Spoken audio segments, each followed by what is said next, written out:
It's always a challenge in the city.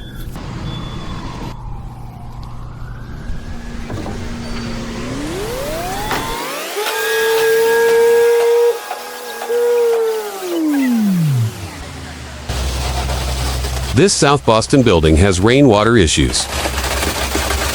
The solution was to install a 6-foot retaining wall. This was combined with 5 buttress walls.